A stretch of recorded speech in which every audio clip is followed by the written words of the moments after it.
श्री शिवाय नमस्तुभ्यम। आप सभी शिव भक्तों को मेरा प्रणाम। हर हर महादेव। 25 मार्च 2023 शनिवार को कोटेश्वर धाम बदनावर में शुरू हुई गुरुजी पंडित प्रदीप जी मिश्रा द्वारा वाची जा रही श्री पंचपुष्प शिव महापुराण की कथा के दूसरे दिन की कथा आज पूर्ण हो चुकी है और आज की इस वीडियो में हम आपको कथा के दूसरे दिन में गुरुजी पंडित प्रदीप जी मिश्रा द्वारा दी गई शिव महापुराण के ढेर सारी जानकारियों व उपायों का वर्णन करेंगे। आज की कथा में यानी दूसरे दिन की कथा में गुरुजी ने बहुत सारे शिव महापुराण की नई नई जानकारियों का वर्णन किए। साथ ही पंचपुष्प कथा के दूसरे दिन गुरुजी ने कथा के अंत में पंचपुष्प में से दूसरे नंबर के जो पुष्प है उसका वर्णन किए हैं। साथ ही बताए हैं कि इन पंचपुष्प में से दूसरे नंबर का पुष्प कौन है और उसे आपकी मनोकामना की पूर्ति के लिए मेरे शिव से मनवांछित फल प्राप्त करने के लिए आपको पुष्प को कब, कैसे और शिवलिंग में कहाँ समर्पित करना है।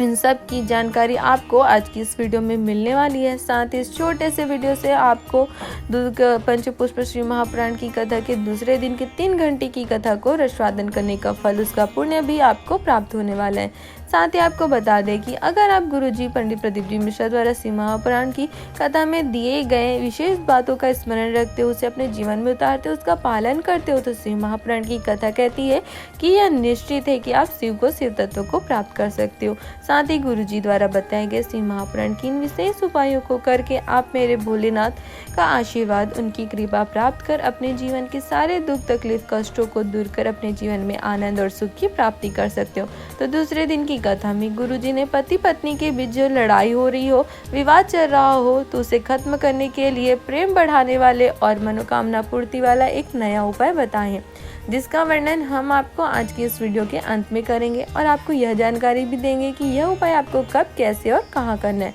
तो 5 दिवसीय विशेष कथा के दूसरे दिन की कथा की संपूर्ण जानकारी के लिए आप वीडियो को पूरी देखें। तो चलिए वीडियो को शुरू करते हैं। शिव महापुराण की पहली जानकारी देते हुए गुरुजी ने कहा, कथा को शुरू करते हुए गुरुजी ने कहा कि ब्रह्मा जी ने सृष्टि का निर्माण किया है। आप कितना भी अच्छा कर्म करो, कितना भी धर्म के मार्ग पर चलो, पर कभी न कभी आपके मन में यह अहंकार आ ही जाता है कि मैंने इतना कर्म किया, इतना सत्कर्म किया, इतना भजन किया, इतनी कथा करवाई, इतना भंडारा करवाया, इतना पुण्य का काम किया है। गुरुजी ने बताया कि शिव महापुराण की कथा कहती है कि अगर आपके अंदर अपने किए हुए सत्कर्मों के लिए थोड़ा भी अहंकार आया तो आपके उस किए गए सत्कर्मों का कोई भी पुण्य, कोई भी फल आपको प्राप्त नहीं होता है। आपका सारा पुण्य नष्ट हो जाता है।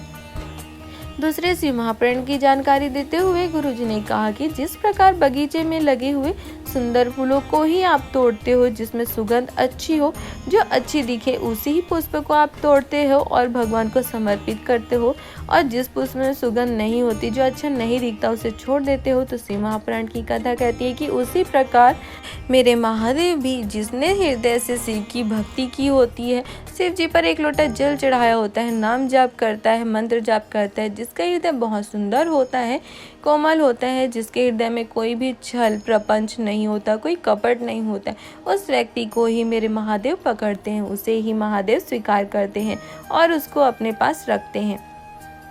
तीसरी शिव महापुराण की जानकारी देते हुए गुरुजी ने कहा कि कई लोग हमसे कहते हैं कि गुरुजी हम मंदिर जाते हैं। तो गुरुजी ने उनसे कहा कि शिव महापुराण की कथा है कि आप मंदिर नहीं जाते हैं, मेरे शिव आपको बुलाते हैं, मेरे शिव चाहते हैं कि आप मंदिर आओ, उनके द्वार तक पहुंचो, इसीलिए आप मंदिर तक पहुंच पाते हो और आप रोज मंदिर जाते हो। चौथी शिव महापुराण की जानकारी देते हुए गुरुजी ने कहा कि जिसको अपना गोत्र नहीं मालूम होता, जिसको अपना कुल नहीं मालूम होता, जिसको अपना सरनेम नहीं मालूम होता है, आप मेरे शिव को अपना सकते हो, क्योंकि मेरे शिव सबके हैं, सबके पिता है। मेरे शिव का गोत्र आपका गोत्र हो जाता है और मेरे शिव आपके हो जाते हैं।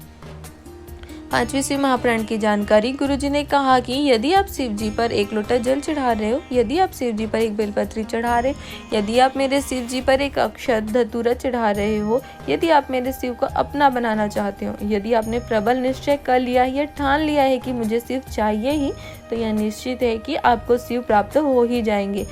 फिर आपके सारे निर्णय आप नहीं, स्वयं मेरे महादेव लेंगे। छठी महापुराण की जानकारी में गुरुजी ने पंचपुष्प की कथा में पुष्पों का वर्णन करते हुए कहा कि ऐसे 2 पुष्प होते हैं जो मेरे शिव पर कभी नहीं चढ़ते। पहला तो पुष्प आप सभी जानते ही होंगे, केतकी का पुष्प, और दूसरा पुष्प है केवड़ा का पुष्प। और साथ ही साथ चंपा का भी पुष्प शिव जी पर 12 महीना नहीं चढ़ती है, सिर्फ और सिर्फ भादों के महीने में ही चढ़ती है।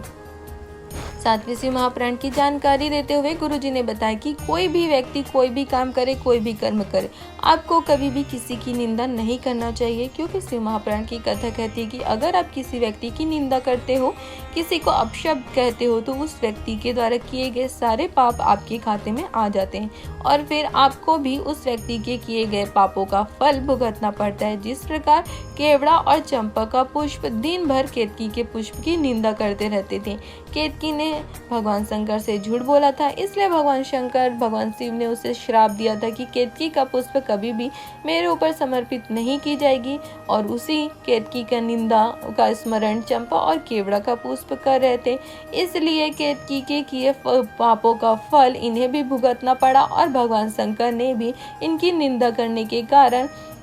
इनके निंदा के स्वभाव के कारण भगवान शंकर ने इन्हें भी श्राप दे दिया कि केवड़ा और चंपा का पुष्प भी मेरे ऊपर कभी समर्पित नहीं की जाएगी। तो जब भी आप किसी की निंदा करें तो इस बात का स्मरण अवश्य रखना कि आपको उस व्यक्ति का फल, उसके पापों का फल आपको भी भुगतना पड़ेगा, इसलिए आप कभी भी किसी की निंदा मत करना। 8वीं शिव महापुराण की जानकारी श्री पंचपुष्प शिव महापुराण की कथा में गुरुजी पंचपुष्प का वर्णन करते हुए बताया कि 5 पुष्पों में दूसरे नंबर का पुष्प है कनेर का पुष्प, पीला कनेर का पुष्प, और पहले नंबर का पुष्प है पारिजात का या हार श्रृंगार का पुष्प। गुरुजी ने बताया कि कनेर का पुष्प, पीला कनेर का पुष्प शिव जी को बहुत ही अधिक प्रिय है, जो जहर से परिपूर्ण होता है, जिसमें ना ही कोई सुगंध होती है। शिव महापुराण देवी भागवत वर्णन करती है कि भगवान शिव का संवाद वर्णन करता है कि कनेर का पुष्प आप किसी भी भगवान पर चढ़ाते हो तो उसका अलग ही आनंद, उसका अलग ही सुख की प्राप्ति आपको होती है। 9वीं शिव महापुराण की जानकारी उपाय, गुरुजी ने कनेर के पुष्प के एक उपाय का वर्णन किए हैं। गुरुजी ने कहा कि अगर पति और पत्नी के संबंध खराब हो गए हो, दोनों में बहुत विवाद होता हो, बात अदालत तक पहुंच जाती है, दहेज का केस चालू हो जाता है, तो वापस पति और पत्नी में प्रेम को बढ़ाने के लिए आपको इस पीले कनेर के पुष्प वाले उपाय को करना है। इस उपाय को करने के लिए आपको पीले कनेर के पुष्प की माला बनाकर उस पुष्प की माला को शिवलिंग के ऊपर जो पात्र लटका होता है, जिसमें से शिव जी पर पानी टपकता रहता है, जिस पात्र में शिव जी की 5 बेटियां जया, विशारा, सामरी, बारी, दौतली और देव का स्थान होता है, उस स्थान से, उस पात्र से नीचे शिवलिंग में जलाधारी तक स्पर्श कराकर आपको कनेर की माला को लगाना है।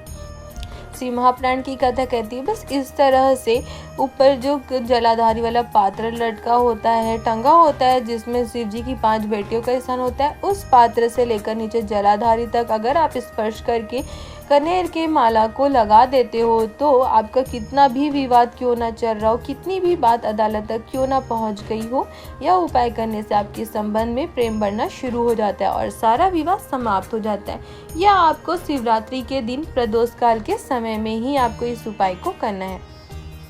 10वीं और अंतिम शिव महापुराण की जानकारी और उपाय,